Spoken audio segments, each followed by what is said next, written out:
Every crime is a wound on the world. We're here to dissect it, layer by layer, to find the truth buried within. This is Anatomy of Crime.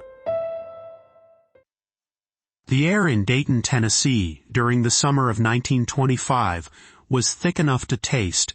It was a suffocating blend of humidity, coal dust, and something else, a simmering electric anticipation.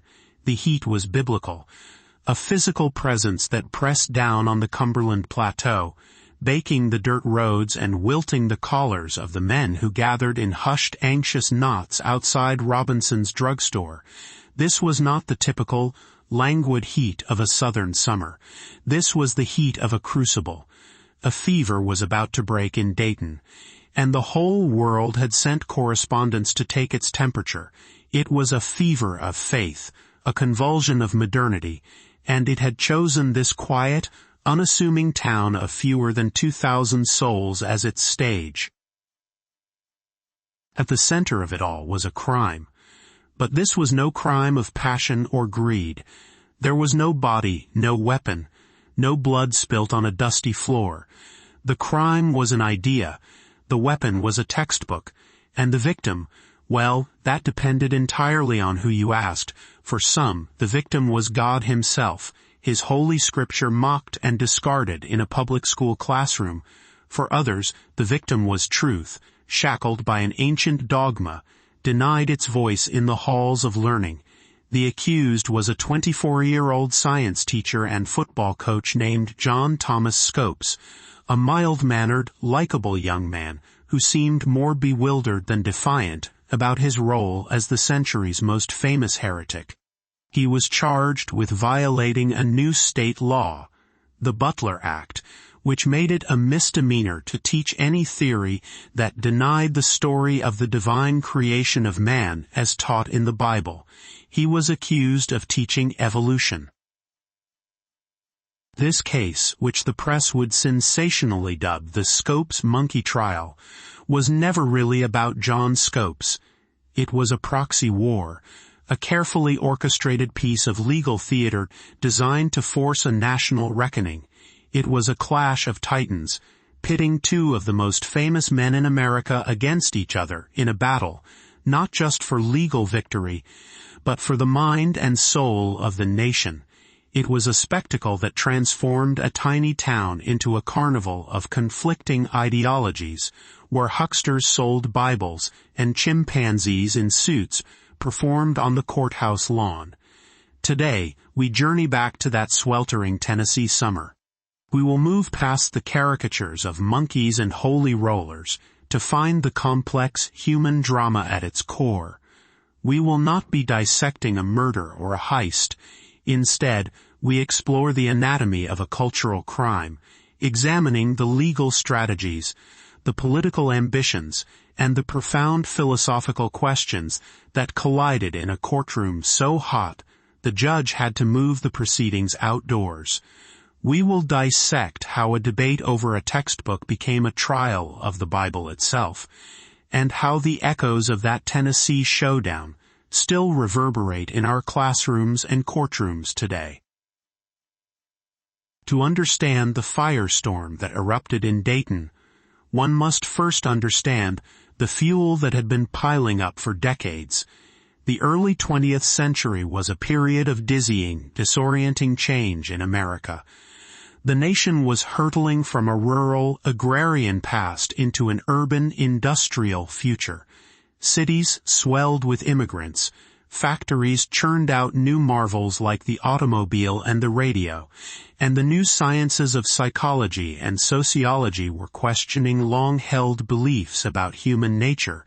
For many, this was the Roaring Twenties, an era of jazz, flappers, and liberating new freedoms. But for millions of others, especially in the rural heartland of the South and Midwest, this brave new world felt like a betrayal. They saw the cities as modern-day Sodoms, rife with godlessness, moral decay, and foreign ideas that threatened the foundations of American life. In this climate of anxiety, a powerful counter-movement was born. Christian fundamentalism. It was a fierce, defensive reaction against the forces of modernism. Its adherents clung to what they saw as the fundamentals of their faith: the literal inerrancy of the Bible, the virgin birth of Jesus Christ, his atonement for sin, his bodily resurrection, and the authenticity of his miracles.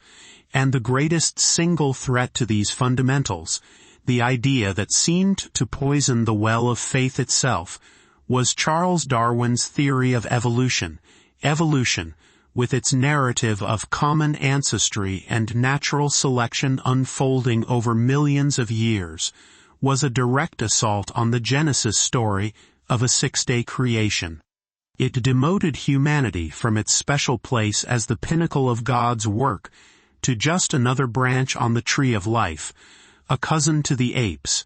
For fundamentalists, this wasn't just a scientific theory, it was a blasphemous lie that led inevitably to atheism and moral collapse. This religious fervor found a powerful political voice. Across the country, but especially in the South, anti-evolution leagues sprang up, lobbying state legislatures to protect their children from this dangerous doctrine. In March of 1925, Tennessee farmer and state representative John Washington Butler, a man who admitted he knew little of science but knew his Bible, successfully sponsored a bill that would become law. The Butler Act was concise and unambiguous. It declared it unlawful for any teacher in any of the universities, normals, and all other public schools of the state which are supported in whole or in part by the public school funds of the state, to teach any theory that denies the story of the divine creation of man as taught in the Bible, and to teach instead that man has descended from a lower order of animals. The penalty was a fine of between $100 and $500. The bill was a symbol, a line drawn in the sand against the encroaching tide of modernism. Few, perhaps, not even Governor Austin Peay, who signed it into law with some reluctance, expected it would ever actually be tested in court. They underestimated the resolve of their opponents. In New York City, the fledgling American Civil Liberties Union, the ACLU, saw the Butler Act as a profound threat to free speech and intellectual liberty. They immediately placed advertisements in Tennessee newspapers, including the Chattanooga Daily Times, offering to finance and provide legal defense for any teacher willing to challenge the law. It was a declaration of war, a gauntlet thrown down from the secular urban North to the devout rural South.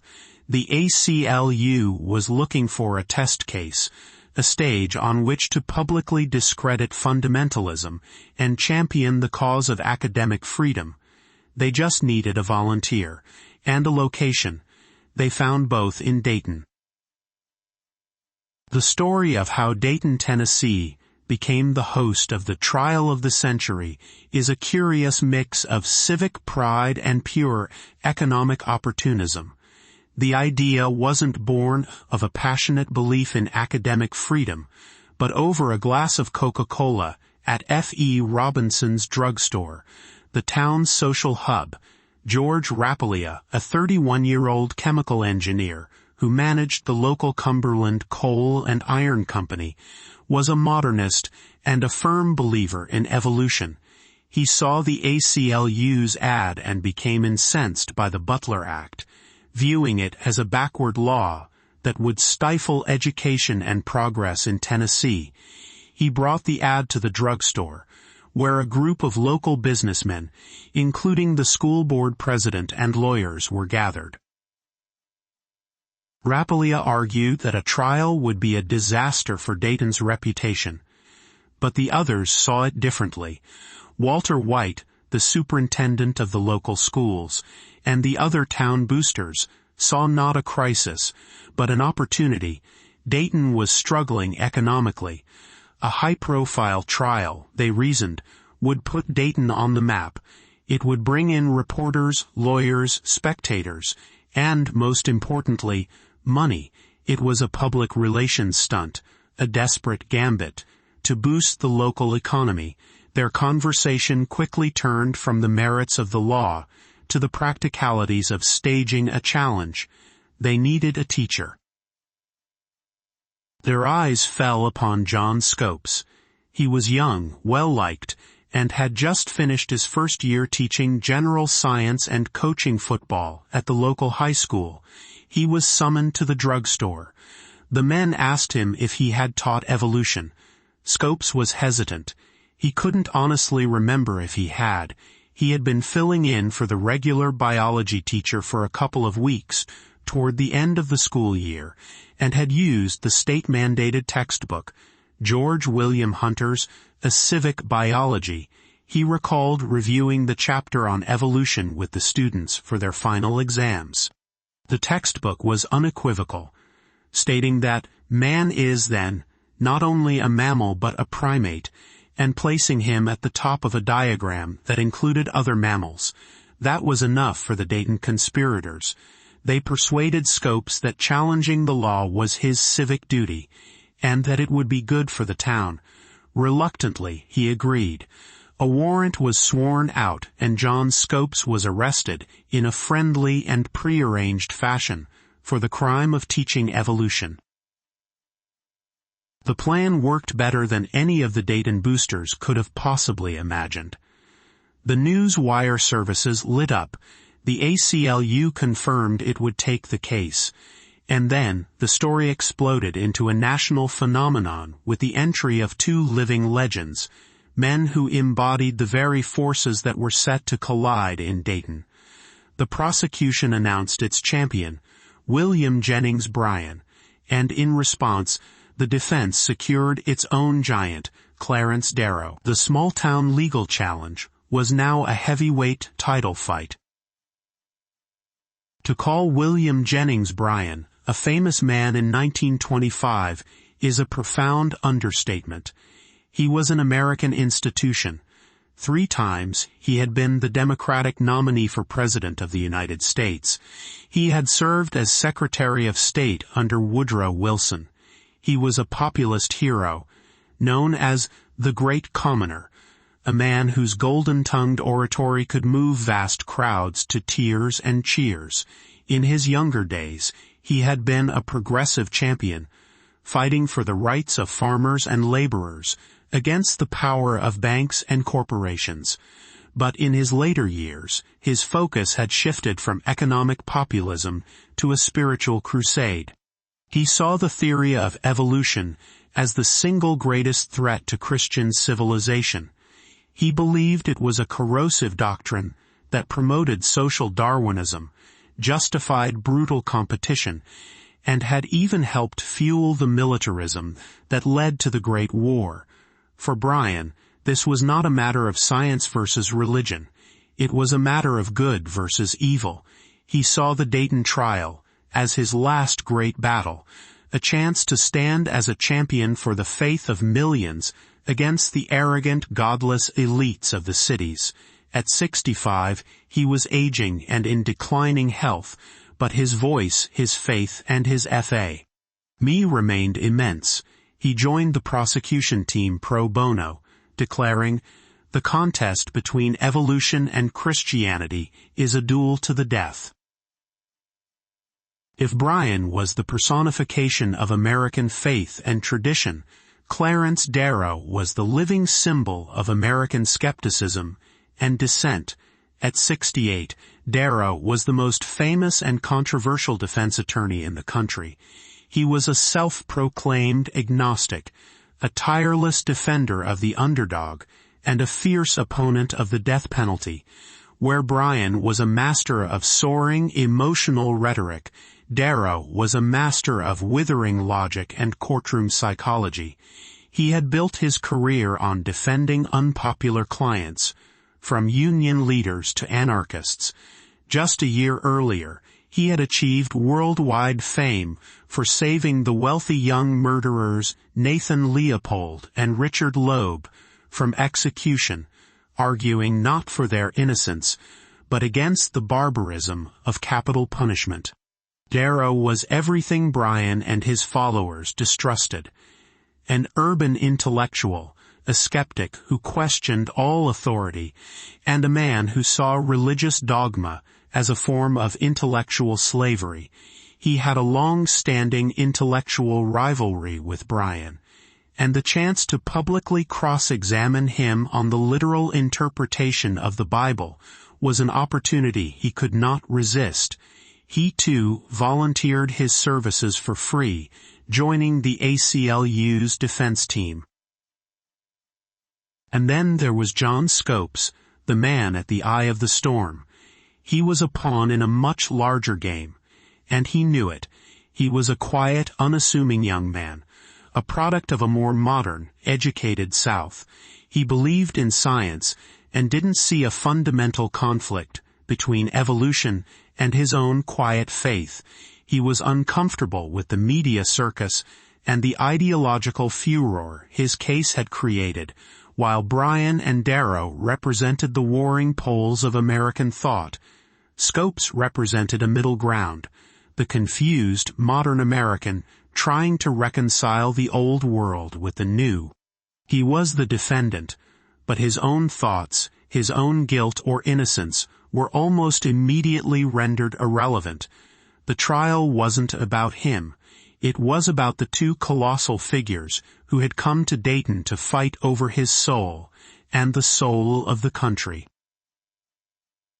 Dayton, Tennessee, transformed into a circus in the days leading up to the trial in July 1925. The town's population swelled from just under 1,800 to over 5,000. More than 200 reporters from as far away as London and Toronto descended on the town, including the celebrated columnist H.L. Mencken of the Baltimore Sun, whose sharp, cynical dispatches would do much to shape the nation's perception of the trial. Telegraph operators set up 22 new machines in a makeshift office, sending out 165,000 words a day over the wires, more than any event in Southern history up to that point. WGN Radio in Chicago broadcast the proceedings live, a pioneering feat of outside-the-studio broadcasting that brought the courtroom drama into American living rooms. The town itself embraced its newfound fame with gusto. Banners festooned the streets proclaiming "Read your Bible" and welcoming visitors to the world's most famous court case. Street vendors sold hot dogs, lemonade, and religious tracts. Evangelists held forth on street corners, locked in shouting matches with traveling atheists. A man opened a monkey emporium. A local hotel promoted its apricot special. One of the most famous photographs from the trial shows a chimpanzee named Joe Mendy, dressed in a suit and tie, sitting at a table in the Robinson's drugstore, sipping a soda. It was a carnival of the sacred and the profane, a physical manifestation of the cultural collision at the heart of the case.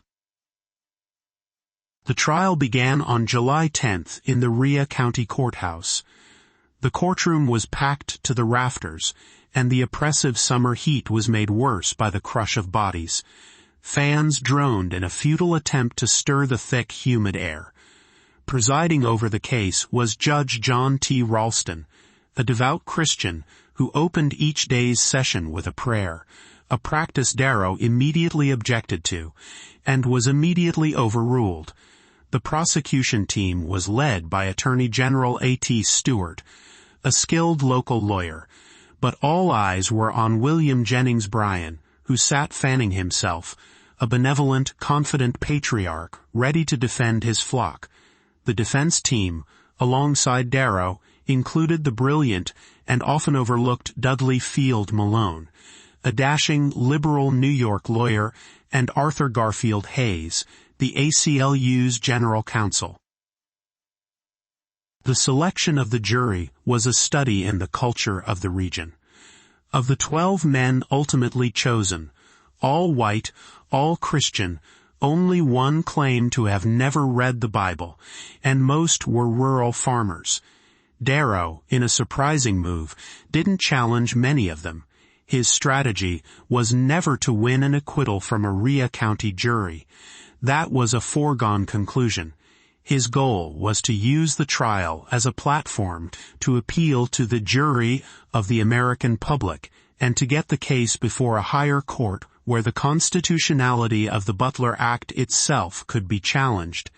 He wanted to use the courtroom as a classroom to educate the country on the merits of evolution and to expose what he saw as the ignorance and bigotry of fundamentalism.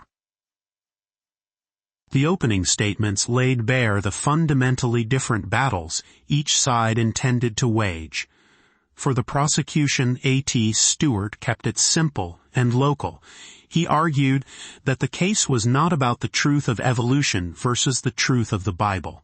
It was about whether John Scopes had broken a clear and simple law passed by the elected representatives of the people of Tennessee. The state, he argued, had the right to control its public schools and dictate what was taught.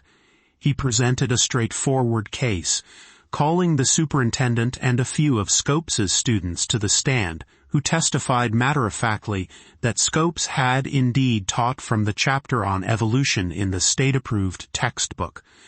The prosecution's entire case took less than a day. They had proven the crime as defined by the statute. The defense, however, had no intention of fighting on that narrow ground. In a powerful address, Dudley Field Malone argued passionately that the trial was a death struggle between two civilizations. He declared that there was no conflict between God and truth, and that the Bible is a book of religion and morals, and not a book of science. Darrow's strategy hinged on this very point. He planned to bring a parade of 8 distinguished scientists and several liberal theologians to Dayton to testify as expert witnesses. These experts would not only explain the overwhelming evidence for evolution, but would also argue that for many believers there was no inherent conflict between evolutionary science and a sophisticated religious faith. Darrow's aim was to demonstrate that the Butler Act was unreasonable because it enshrined one specific, narrow, and, in his view, ignorant interpretation of the Bible into law, while excluding a vast body of scientific knowledge. This was the central battle of the trial's middle act, the fight over the admissibility of expert testimony. Judge Ralston, sympathetic to the prosecution's view that the only relevant question was whether Scopes had broken the law, was deeply skeptical. The prosecution, led by Bryan, argued vehemently that allowing scientific testimony would be to put the Word of God on trial, a sacrilege they would not permit. The law, they insisted, was the law. The Bible said what it said. To bring in experts to debate it was to turn the courtroom into a pastor's study. For several days, the lawyers argued back and forth in the suffocating heat. Darrow and Malone delivered brilliant speeches on academic freedom and the nature of knowledge, while Bryan thundered against the pseudoscientists who would take the Lord Jesus Christ out of the Bible. Ultimately, Judge Ralston made the decisive ruling that crippled Darrow's entire strategy. He ruled that the scientific and theological experts could not testify before the jury. He reasoned that their testimony was not relevant to the simple fact of whether Scopes had violated the statute. He did, however, in a small concession, allow Darrow to have the experts' statements read into the record without the jury present, to preserve them for a potential appeal. This was a crushing blow for the defense. Their primary weapon had been taken from them. With no experts allowed to testify, it seemed the trial was effectively over. Darrow's grand plan to educate the public from the witness stand had been thwarted. The press began to write stories of his defeat, But Clarence Darrow, the wily old courtroom strategist, had one last, desperate and utterly unprecedented move left to play. On the 7th day of the trial, with the heat so unbearable that Judge Ralston agreed to move the proceedings outdoors to a platform built on the courthouse lawn, Clarence Darrow made an announcement that stunned the court and electrified the 2,000 spectators gathered in the shade of the maple trees. With his scientific experts barred from testifying, Darrow declared that he wished to call an expert on the Bible, and the expert he wished to call to the stand was the lead counsel for the prosecution, Mr. William Jennings Bryan himself. The prosecution team was aghast. Attorney General Stewart objected strenuously, calling it a ridiculous and illegal stunt. A lawyer could not be forced to testify against his own case, but Bryan, ever confident in his own faith and rhetorical power, saw it differently. He saw a chance to personally vanquish the great agnostic, to defend the Bible before the entire world. Over the protests of his co-counsel, Bryan grandly announced, "They did not come here to try this case. They came here to try revealed religion. I am here to defend it, and they can ask me any questions they please." It was a moment of supreme hubris, a fatal miscalculation that would lead not to his greatest triumph, but to his public humiliation. What followed was one of the most remarkable and dramatic scenes in the history of the American legal system. For nearly 2 hours, under the relentless Tennessee sun, Clarence Darrow, the skeptical interrogator, questioned William Jennings Bryan, the champion of faith. Darrow's questions were relentless, surgical, and designed to expose the logical impossibilities of a strictly literal interpretation of the Bible. He started slowly, asking about the Great Flood.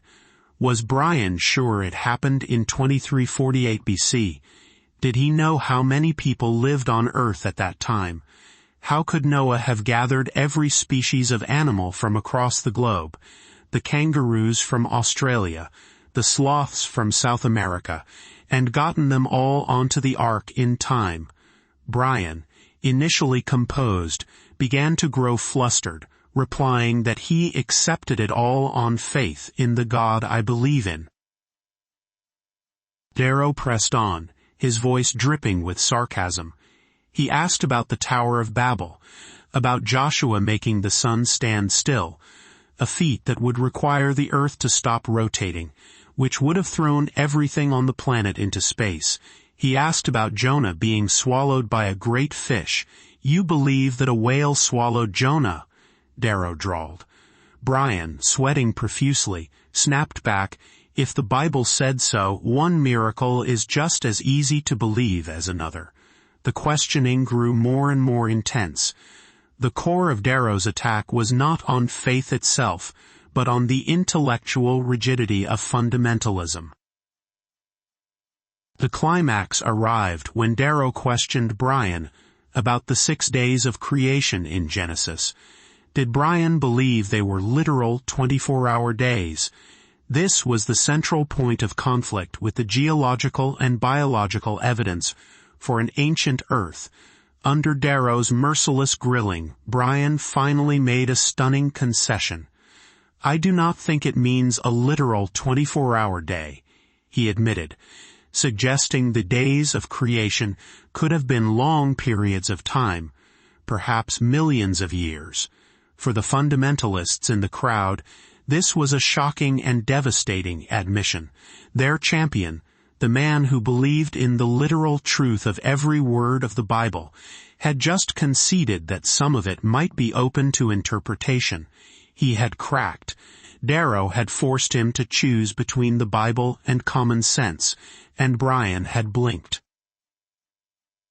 The crowd, which had started by cheering for Bryan, had grown quiet, then started to laugh at his increasingly desperate and contradictory answers. Bryan, red-faced and shaking with rage, accused Darrow of having but one purpose, to cast ridicule on everybody who believes in the Bible.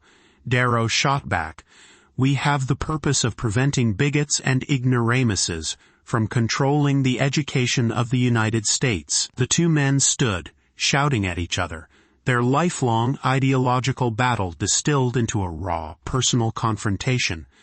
Judge Ralston, finally realizing he had lost control of the proceedings, banged his gavel and adjourned the court. The legendary duel was over.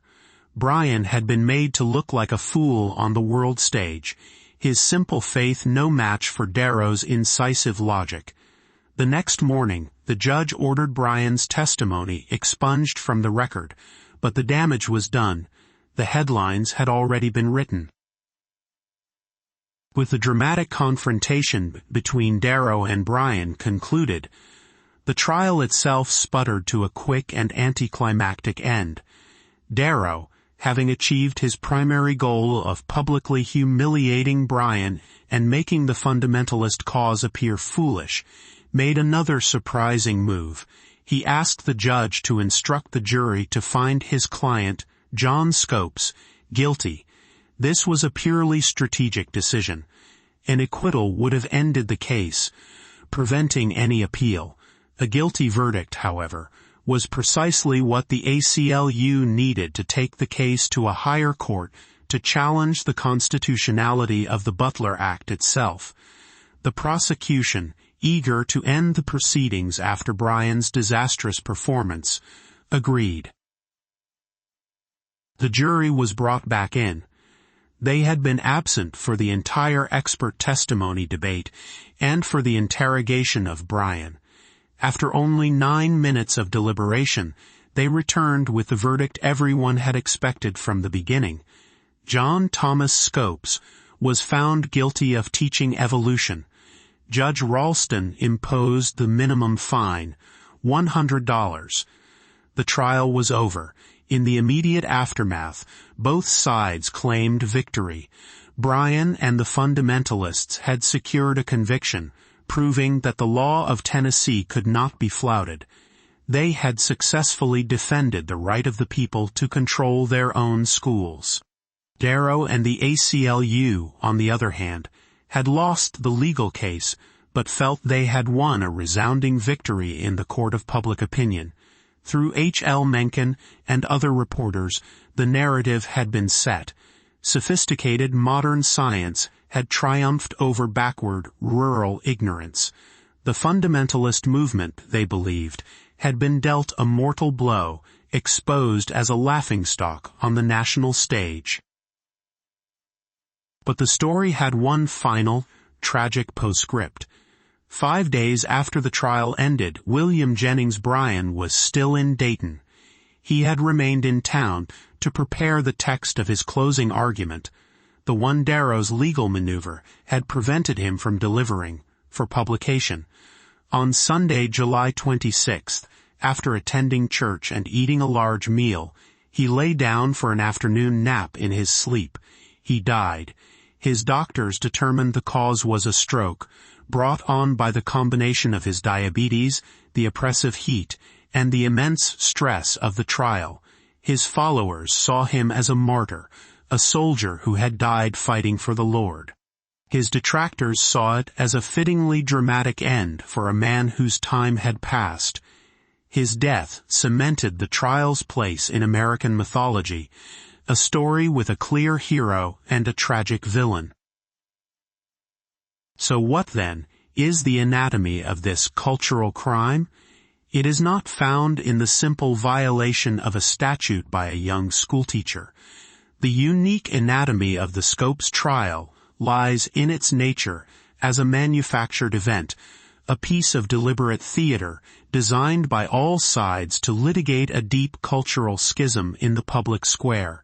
It was a crime without a traditional victim, yet everyone involved felt they were defending a society under assault. The crime was not teaching a scientific theory. The crime, in the eyes of the state, was disrupting a specific social and moral order, and the defense was not simply about innocence. It was a counter-prosecution of the ideas that underpinned the law itself. The legal architecture of the case was fascinating. The defense's strategy was not to win, but to lose in a very specific way that would allow for an appeal. John Scopes's guilt was a necessary plot point for the ACLU's larger narrative. They needed the conviction. The prosecution, in turn, sought to narrow the anatomy of the crime to its most literal interpretation. Did he or did he not teach the chapter? They fought to keep the trial's scope as small as possible, while the defense fought to expand it to cosmic proportions, to include all of science, history, and theology. This tension between the narrow and the broad, the letter of the law, and the spirit of inquiry, defined the entire proceeding. Psychologically, the case was a battle of egos between two aging giants, both convinced they were fighting the last great battle of their lives. Bryan, the great commoner, saw himself as the defender of a pastoral, God-fearing America against the corrosive cynicism of the city. Darrow, the great skeptic, saw himself as a liberator of the human mind, fighting to free the country from the shackles of superstition. Their personal animosity and their grand philosophical disagreements were projected onto the small stage of the Dayton courtroom, turning a misdemeanor trial into a national passion play. The defendant, John Scopes, became a footnote in his own story. In the end, the verdict was almost meaningless. Scopes never paid the $100 fine. His conviction was overturned a year later by the Tennessee Supreme Court on a technicality. The judge, not the jury, had set the fine. The court, however, upheld the constitutionality of the Butler Act, so the ACLU never got the Supreme Court showdown it had hoped for. The law remained on the books in Tennessee for another 42 years, until it was finally repealed in 1967. In fact, the trial had a chilling effect on science education for a generation. Fearing controversy, textbook publishers began to downplay or remove the topic of evolution from their books to avoid offending fundamentalist school boards. In this sense, Bryan had won a posthumous victory. Yet the Scopes trial's cultural legacy is undeniable. It crystallized the enduring conflict in American life between faith and reason, tradition and modernity, and individual liberty and community control. It was the first modern media trial, a spectacle where the verdict in the court of public opinion mattered more than the one delivered by the jury. It established a narrative, however simplistic, of an enlightened urban America versus a benighted, rural one that persists to this day.